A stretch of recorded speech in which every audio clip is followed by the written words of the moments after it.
This is episode 1114.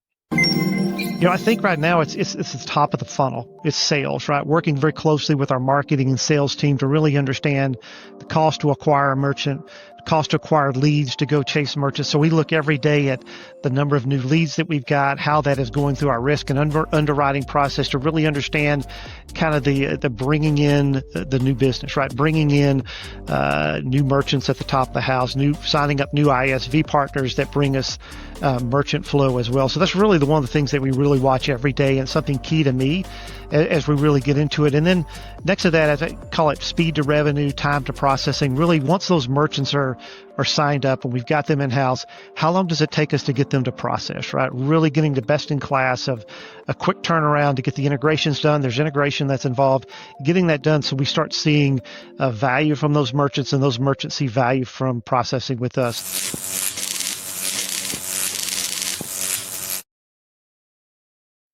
When Kevin Wall stepped into the CFO role at Stax Payments, he zeroed in on two levers to accelerate growth: the health of the sales funnel and the company's speed to revenue. With more than 3 decades of finance leadership behind him, including long tenures at FIS and Alcatel-Lucent, Kevin brings a measured mindset to scaling high-growth businesses. In this episode, he shares how Stax is seeking to transform the payments experience for SMBs and why fine-tuning funnel efficiency is central to their next chapter of growth. Our talk with Kevin Walls begins after this. When it comes to company spend, most finance teams are on defense, reacting to surprise spend, chasing receipts, saying no. But there's a better way. Meet Brex, the AI-powered spend platform that boosts a company's control, earnings, and speed. 99% of customer spend is compliant. 11 million hours saved on expenses and accounting through automation. $681 million plus back to customers in business building rewards. Make every dollar count with Brex. Hello, Kevin Wall is with us. Kevin is a seasoned finance executive with 35 plus years of experience, including a CFO chapter at PaySafe and a decade at FIS. He was recently named CFO of Stax Payments, joining them at a pivotal growth stage. Kevin, welcome. Thank you very much. Good to see you. Yeah, nice to have you with us. Where we kick off, what we always begin with is asking the guest to look back for us, Kevin. We'd love to have you go back in time and just try to identify some of those experiences you feel prepared you for the CFO role. What would come to mind for you? No, great. Thanks, Jack. I think, looking back over the years, I started my career out of the University of Texas as an accounting major, and went to the traditional path of CFOs, at least in the past, which was the accounting side of things. Went to work for KPMG, one of the big 4 public accounting firms, right? So right out of school, went into the big 4, and it was really a great experience there, an opportunity, as a young financial professional to see a lot of different industries, right? See a lot of different clients, go to big, small clients in various industries. It was really my first exposure to really look at banking and fintech and technology, which was really kind of the lead. If you're in Dallas at KPMG, you're in oil and gas, or you're in fintech and technology. So it's really a chance to see a lot of different enterprises, meet a lot of different people, work in a very fast-paced environment, work on, many projects with deadlines, and working with CFOs, even as at an early stage of my career, working with CFOs to understand what they think about what they're looking at. It's more focused toward the audit, but it was, again, understanding the business and working with them there. So I think I learned a lot of things there. I had a chance to be on the advisory council with the firm, which allowed me to kind of see how the firm worked and learn how big organizations kind of work behind the scenes, as well as just, again, having a chance to work on some big bank clients, some big fintech clients, and learn the process, outwards looking into companies. It gave me that really good perspective. So really enjoyed that time there. I learned a lot. It was a chance for me to finish my CPA certification, become a CPA, again, following that accounting trajectory. And so it was really great. I really see that as a good basis, a real grounding. Gave me full exposure to a lot of industries and people and processes and people. When it does come time to step into industry, what are you looking for? I think you get into a controller spot. Does that happen right away, or what are you looking for? I was looking for the opportunity, right? I think in seeing a broad growth of things, was able to step out of public accounting. It gave me the opportunity to see a lot of things into one of my clients, right? I already knew the client knew me. They knew what I was capable of doing. They knew my background and my experience. So the opportunity to see new industries and step into one of my clients at a pivotal time, very similar to what I'm seeing here at Stax. They were going through an ERP conversion, a chance to untangle from a joint venture they were with a large technology firm, and then go public. So I was able to participate in the S1 filing and doing part of that. So seeing that opportunity with one of my clients that I already knew, that was familiar with me. They were familiar with me. I was familiar with them. So it was really a unique opportunity to leverage that experience at the Big Four public accounting firm and step into industry at the right place at the right time. Can you share with us, was there ever a time where you didn't want to be pegged as the accountant, and you knew you had to beef up your resume in other areas? And this is going back the first decade of that 35 years I described. But did you have to break out of that? Yeah, no, I think that was, being good at the accounting side of thing, I think makes you better at the FP&A side. And I knew I eventually wanted to evolve into that, having that good baseline understanding of the controls, the process, and revenue recognition, and all the things that come with the controllership side of things, to take that knowledge and move it into the FP&A world, right? So, I was able to do that at my first stop there at one of my clients, Cellstar. And then I moved on to DSC Communications, right? And so at DSC Communications, which again, I got a call from a recruiter that said, "Hey, you've used me on, hiring a lot of people as you've transformed the organization at Cellstar. Going to DSC Communications, which became Alcatel-Lucent. Hey, there's an opportunity there. You ought to take a look at it." I did. It was a chance to move into a broader role. It was general accounting, but it worked very closely with the businesses, and that's what I really wanted to get into. So I had a chance to move at DSC Communications, moving up through the ranks from general accounting to revenue accounting, and then moving into the business lines, being a CFO and the control of a business line that was part of the accounting function, as well as doing FP&A, pricing, all of those things that really connected more to the business, which is where my heart was. I really wanted to get connected more to the business, but I knew having that good grounding in the accounting side of things was very, very helpful. So moving into there allowed me to take things from revenue and contracts and billing and those sorts of things, good controls over expense management, things like that, looking at new projects, development efforts, doing ROI calculations, all those good things that I think you learn from the accounting side, I was able to take into FP&A. You were at Alcatel for 13 years within the controller function. Was it the best investment of years? What would you tell us? Oh, no, I think so. I think the investment of the years to progress and learn and take something, invest something into every stop that you make, and then take something from it as you move on, right? Either that's people, that's new knowledge and skills, that's expertise in a certain area. So I think, going into, again, at Alcatel, learning the revenue recognition process, being part of the contract analysis, being part of the formal booking of contracts allowed me knowledge that I could take into the business as we were doing deals and looking at deals, or designing products, coming out with new product things. I could take that knowledge there and use that, again, to help me continue to progress. And so, again, just moved into various roles that, being good at one helped me take that next step into the other. Knowing the side of the business helped me move over and take, a broad role over operational finance, where we had manufacturing facilities throughout the world, and I had knowledge of the accounting. I knew what was going on with the business. Now I could really support them from our operational role. So I think, again, it's really very specific things that I've learned and took at each stop, each role that I progressed through at my various stops along the way has built upon that. Again, it's the people I've met, mentors that I've come in contact with, people that I have mentored, has allowed me to move and change. And I think you have to do that. You really have to jump into a role, learn from it, add to it, and then learn from it, add it to your toolkit, add it to your tool belt, and then take that to the next step. And I want to point out that your next career at FIS is another 10-year investment. And again, I think this sets you apart from some of the other career builders out there. You're someone who really invested years as you went along with companies, which reveals something to us. How do you look at your career path?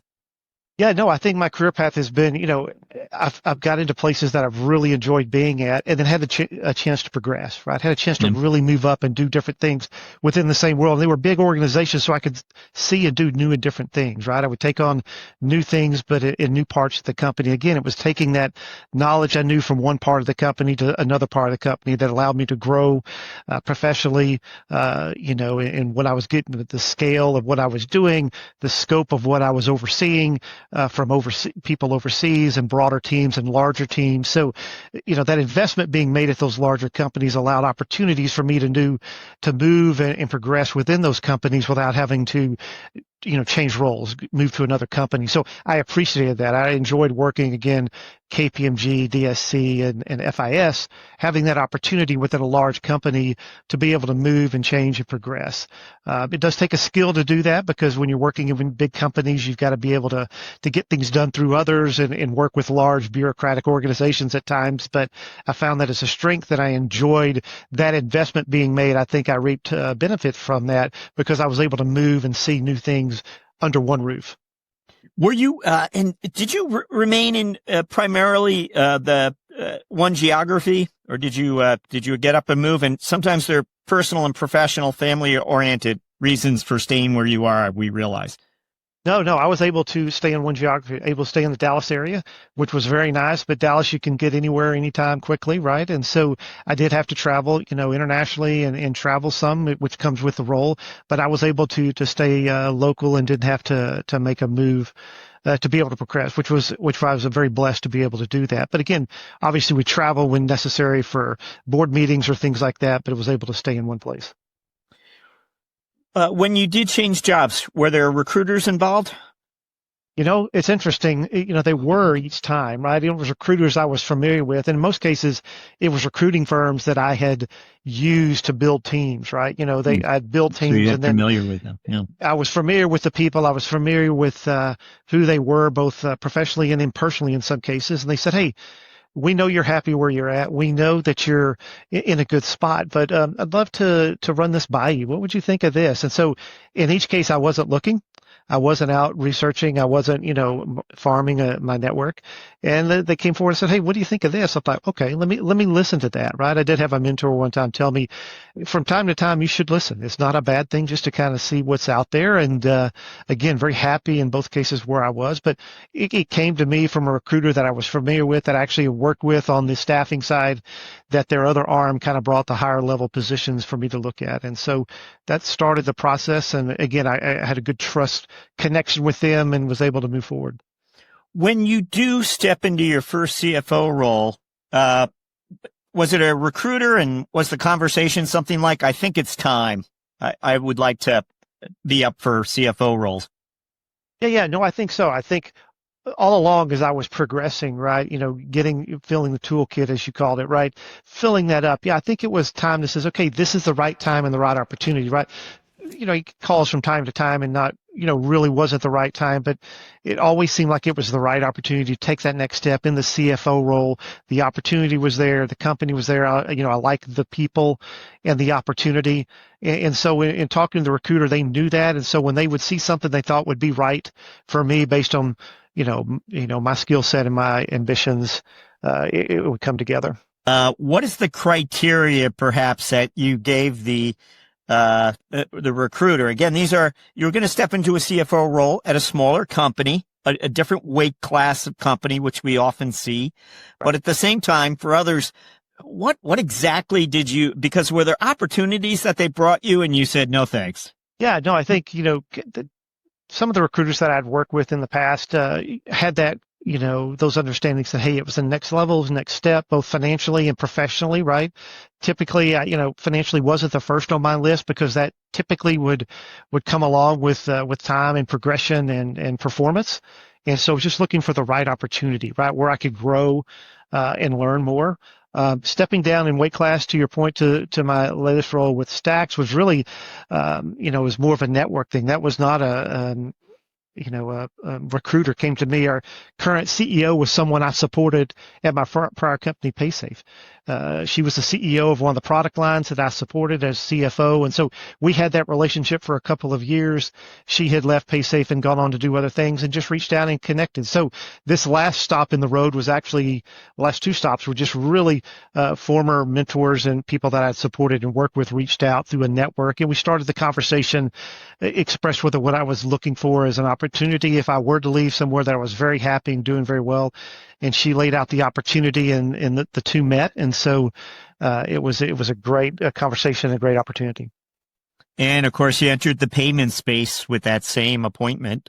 And here we are 5 years later. You entered the door at Stax. Tell us about Stax Payments. What is this company about today? Yeah, sure. Stax Payments is it's a leading high growth payments technology provider that helps software companies and resellers, merchants in the U.S., the Main Street USA, small and medium sized businesses or SMBs, realize the, value of integrated payments, right? Many of the merchants today that, they want to do what they do, run their restaurant, run their dry cleaners, run their whatever entity they are.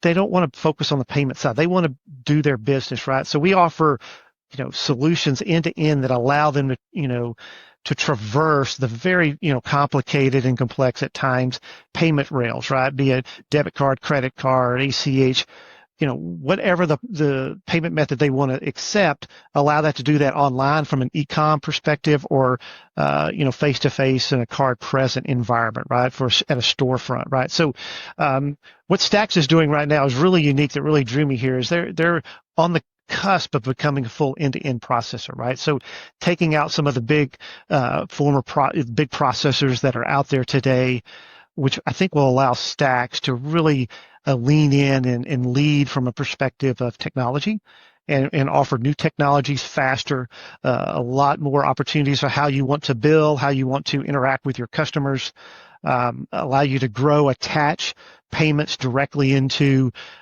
your software for whatever you're selling. We've offered our Stax Connect Plus platform last year, launched that, and we've seen attachment of 20 to 40% lift in payment attachment through that program that, again, allows merchants, when they're dealing with a customer, Stax is embedded in their process and they can, easily and efficiently pay. So it's really a unique time for Stax. We service over 40,000 businesses, run $20+ billion worth of volume each year. So again, it's a growing platform. We've got great backing from our investment group, and it's really a unique opportunity, a great team, a great product, really poised to really take off in the next few years. Yeah, we always like to just quickly ask about the company's capital structure. I know it's had several rounds of funding already. Is it stage D, or what is it up to? I think it's stage C, I think, is where it's at, right? New into the seat and still learning. But yeah, it had several capital investments. We've got a great capital structure with GSV Partners and PSG who lead us and are veterans in this space, in the technology space, and really supporting us. So again, we've been able to get those capital rounds, get that investment made. We're cash flow supporting the business and growing and looking to do great things. What is can you give us a sense of the customer mix for these offerings? Are they mostly small business? What would you tell us? Yeah, so we really service that SMB space, small and medium-sized businesses, right? So those are, the businesses that, maybe some small franchises. We're really lucky that we're really not customer concentrated in any one what we call a channel, right? We're not all hotels, not all hospitality, not all restaurant. So we've got a good mix of customers such that it allows us to, not be exposed to some, market pressures or things that might happen. So again, just across the board, nail salons, restaurants, hospitality, just general retail, right? So just a good mix of across what you call, Main Street America SMBs. Now, is there I don't know what the original growth of this firm, what drove it versus today? And I'm wondering if there's a business line or product that you believe is sort of the next major growth engine at Stax, or you wouldn't look at the world that way. Yeah, no, I think, it started out as really as a subscription business, right? Where you just a monthly subscription fee, and we're moving more broadly into a tier-based business. And what we're about to launch is our Stax processing, which is our end-to-end processing, where we really think that's going to be the growth engine going forward. It will allow us to, again, get and retain customers, allow us to push new products more quickly. So our Stax processing engine, where we'll be the end-to-end provider of the payment stream, is really the growth for Stax, and really kind of that next step. We're very on the cusp of launching that more broadly. We've already got customers live on it, and we know that's the next step to really move us forward. So can you share with us, and we know that being a SaaS company, it's a lot of the unit economics that you're looking at, customer retention and what have you, and just having recently stepped into the role, Kevin, we know that you are perhaps getting familiar with all the numbers that are on your dashboard or available to you. But can you tell us what are you looking closely on a daily basis at? What is that KPI or metric that you're studying closely?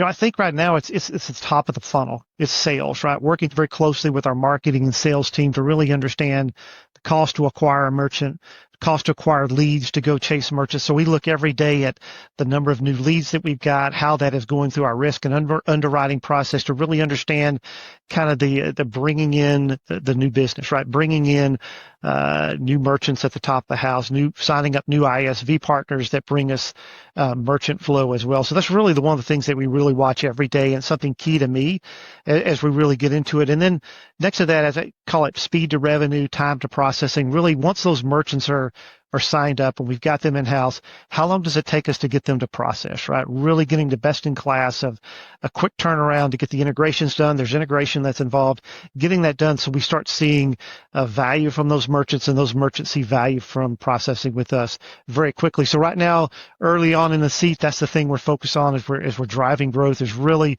focus on kind of that deal flow, efficiencies across the business, and that speed to revenue. How quickly can we fill the funnel at the top and then get it processing revenue.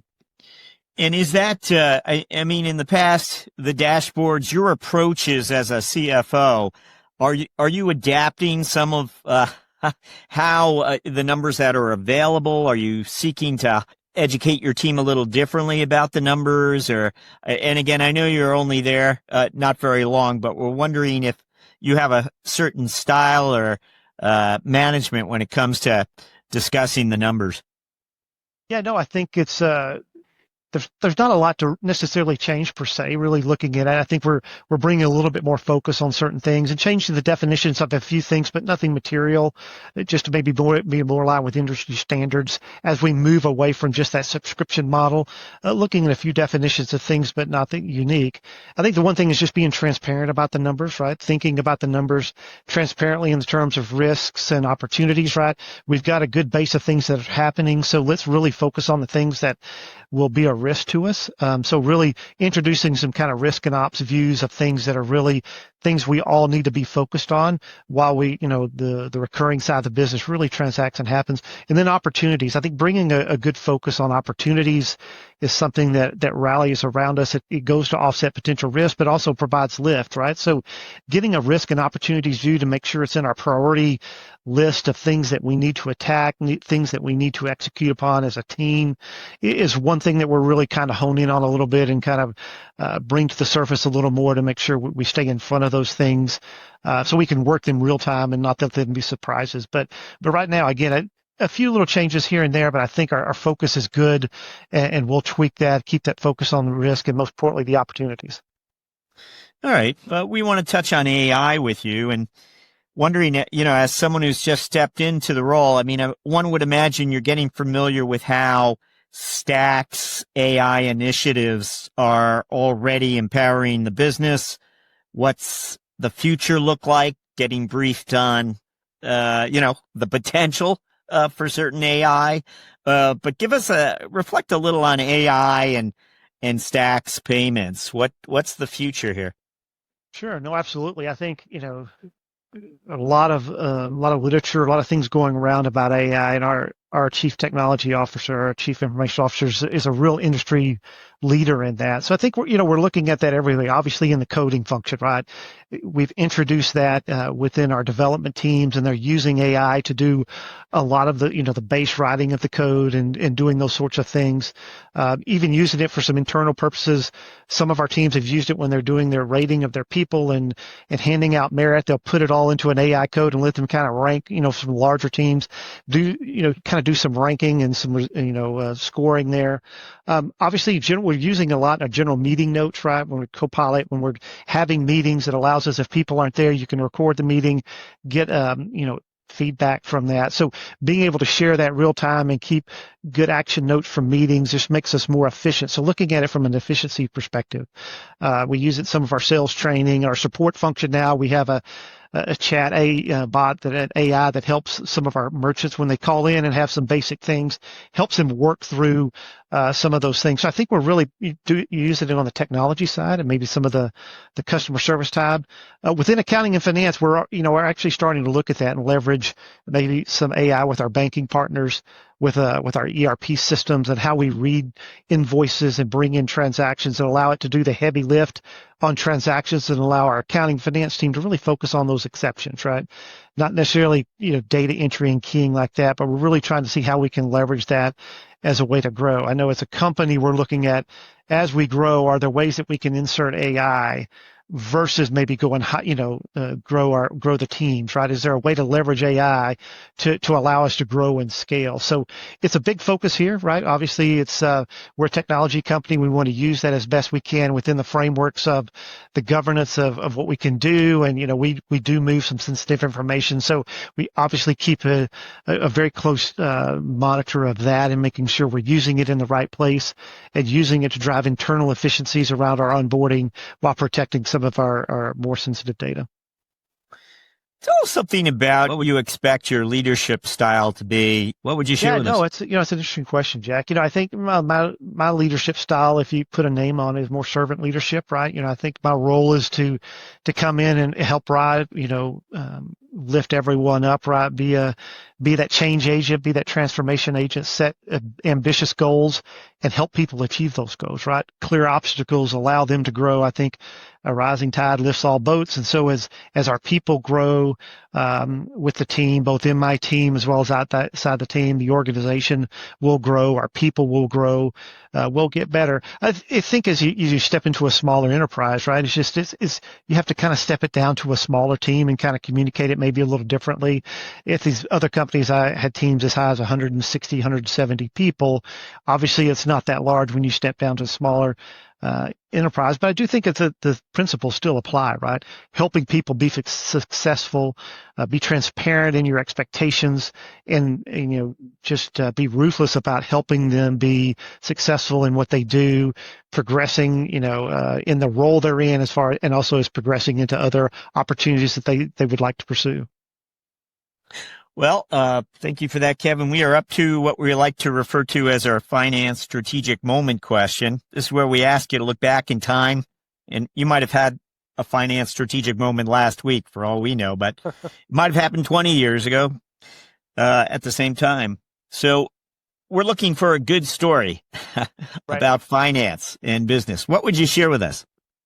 It's interesting when thinking about your question there. I think the strategic moment I had was about the finance as an organization, right? And looking back in some of the big, companies I had worked with, I just had a moment I had to stop and think about where I wanted the finance org to be, right? And really looking at that, it was the silos that were built in some of these big organizations, and looking at the big teams that I had and saying, we need to really think about strategically, what do we want finance to be, right? I see finance, I had a mentor tell me one time, as being a trusted business advisor, right? And really being plugged into the business. So really had to take a step and lead some initiatives in two of my last stops to say, let's break this down and really define what is accounting, what is finance. And so I was able to make the hard decision on my team to say, some of this team does not need to sit with me anymore. It needs to sit in a strategic group that can grow and scale it, that can really help the whole company scale. So things like billing, accounts payable, and some of the base accounting, and some of that we moved into other organizations, moves some of the data teams that kind of sat in finance because they kind of generated our numbers. We moved that over into the IT function, into a BI function, to really kind of, build out some scale, really kind of redefine what do we want finance and accounting to be, right? Versus trying to do everything. Let's put it in areas where we can really develop those areas, really develop a billing function that's best in class. You have people every day focused on billing, accounts payable, or some of those sorts of things. So really, it was a really strategic moment for me in the last two shops to say, hey, I'm going to give up some things, but I'm going to gather some things as well. And I think they're going to benefit me personally, but also more importantly, benefit the company, right? So it was really a strategic moment to think about my organization and team and think outside the box and really push to kind of break down some silos, rebuild some structures within the company that allowed really growth and scale. So forced me to think differently about pricing and commercialization and things like that really need to be part of the finance function that really, I think set me up to be in the CFO chair, right? Really set me up to really say, okay, I didn't need the big, huge organization that had multiple different things. Let's really think about strategically, what do we want finance to be? And I think that's what every company needs to really look at and think about, okay, where do you want different organizations to be, and not just change it for change's sake, but really drive transformation and really, move the function forward. So it was really strategic for me in my last two companies when you sit down and really look at it and think, okay, I've got this really large remit, but really change that remit and make it for the better. Was there ever a moment where you're sitting in a meeting? Was there a specific moment when you realized you had to act? Was there a meeting where you realized that 2/3 of the meeting were about a subject that wasn't going to have the impact? It was taking everybody's time up, and that these were really perhaps two separate meetings. And I think that's what you began to explain to us. But I just want to, is that what happened? Yeah, that's a really good question, Jack. Yeah, it really is. I'm sitting in a meeting and hearing that our commercial teams are behind on getting deals out the door, getting pricing analysis done, recognizing that, that why that is because we're focused on things that aren't supporting that process, right? Sitting in a meeting, realizing, okay, we were behind in supporting what really was driving the business, right? And that really hit home with me that said, look, we really need to rethink how we do this, move the headcount and the investment around such that we can get enough support on really focused on business value add, as I call it, right? That trusted business advisor to really help support and grow the business. And it was really focused on the development function and the sales function, really being able to support those groups and grow the company. It was one of those things that we probably knew should have been done. We just never just stopped and took the time and recognized that what the real drag or what the real value of doing this was on the company. So really sitting down with the chief accounting officer and very quickly talk about the team and how to move them over, formally move them over. We had to make some changes there with the investment in the people.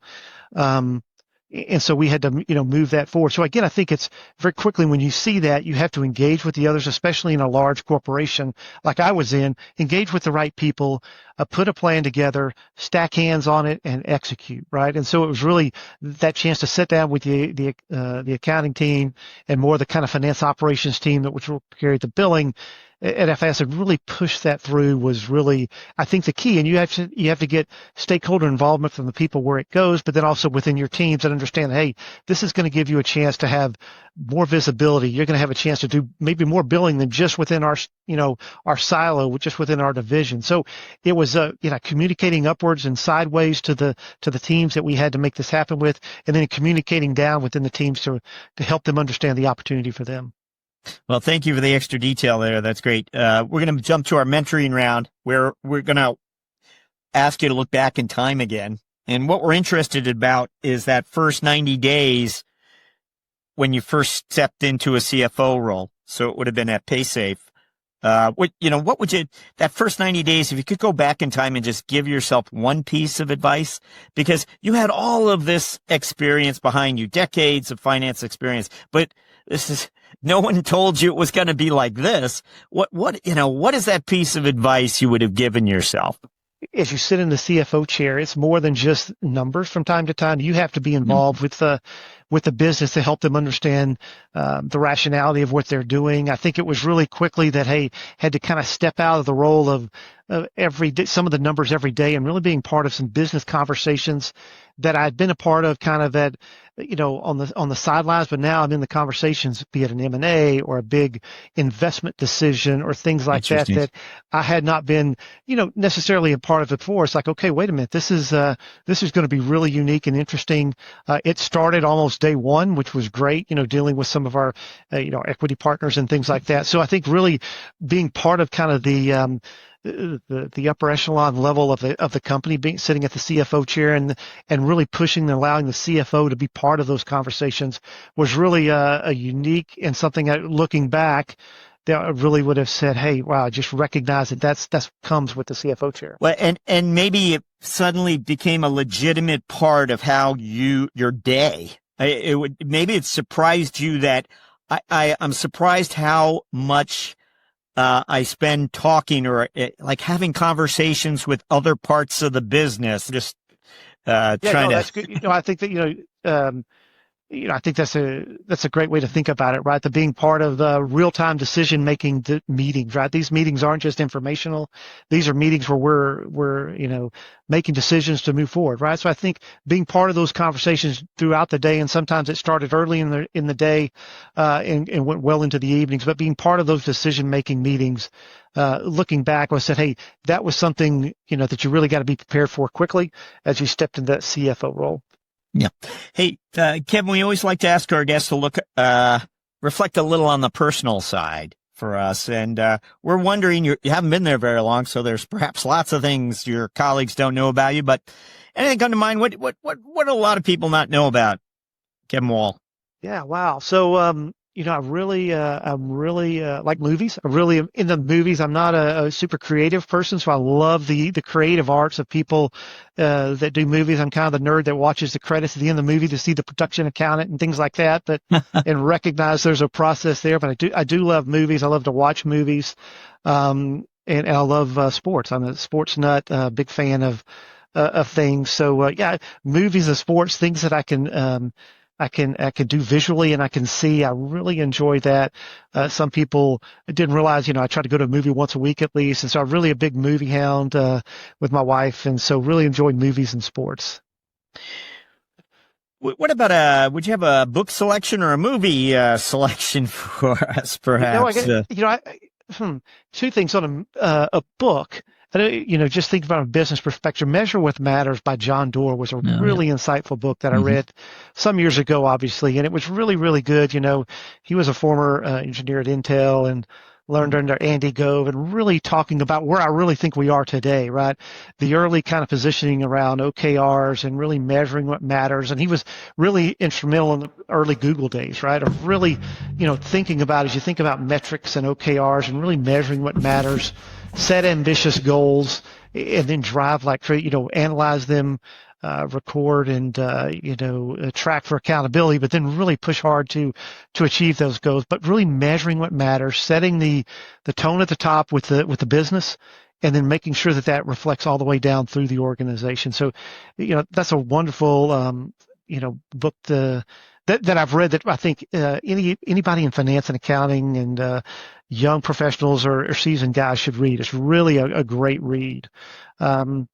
If you've never seen a great movie that I love is called The Quiet Man, John Wayne, Maureen O'Hara. It's a fantastic old movie. I'm not a Marvel guy. I love some of the older movies, so it's just a great movie. It's a comedy, but it's a really fantastically written and acted movie called The Quiet Man. Yeah. As someone with Irish heritage, that sent more trips to Ireland than it did.